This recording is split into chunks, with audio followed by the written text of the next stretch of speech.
Slaves and the institutions of slavery permeate the pages of the New Testament. In the Gospels, Jesus interacts with slaves and masters and uses their relationship in his teachings. Jesus tells the story of a slave whom a king threatened with being sold, along with his wife and children over a debt. New Testament letters contain instructions for slaves and masters. The prevalence of slavery in the documents that comprise the New Testament is not surprising. The Roman Empire can rightly be defined as a slave society in which slaves and the institutions of slavery are firmly integrated into the culture and the economy. Slaves numbered in the millions. Although precision is difficult to obtain and the size of the slave population varied across time and geographical region, scholars estimate that on average around 10% of the population was enslaved during the Roman imperial period.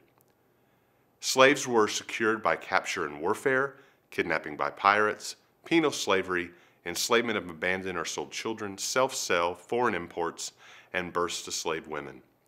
Our knowledge about slavery relies upon literature, legal accounts, inscriptions, papyri, and material culture. We possess little evidence from slaves themselves and are limited in our ability to reconstruct a slave's perspective. Slavery in the Greco-Roman world was not based upon ethnicity.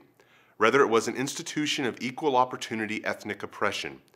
In contrast to the experience of slavery in the Americas in the 18th and the 19th centuries, slave labor in the time of the New Testament was not primarily focused on agriculture.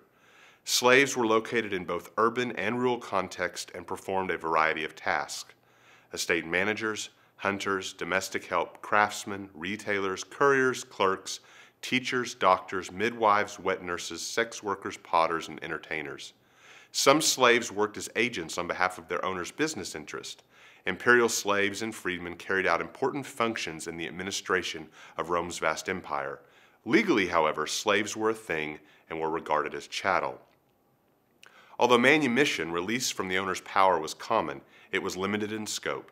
The possibility of manumission relied upon a variety of factors: gender, age, skill set, and the circumstances of an owner. The stele on the screen of three individuals, a freedman, his wife, and their freedman, captures a narrative of slavery, freedom, enslavement, and freeing. The actual percentage of slaves who were manumitted is unknown. Manumitted slaves in the Greco-Roman world were not completely free from the influence of their former owner. Far from an ancient problem, the involuntary enslavement of human beings continues today, with slaves still numbering in the millions. The sustained presence of slaves in the institutions of slavery in the New Testament presents a significant moral problem for students and interpreters.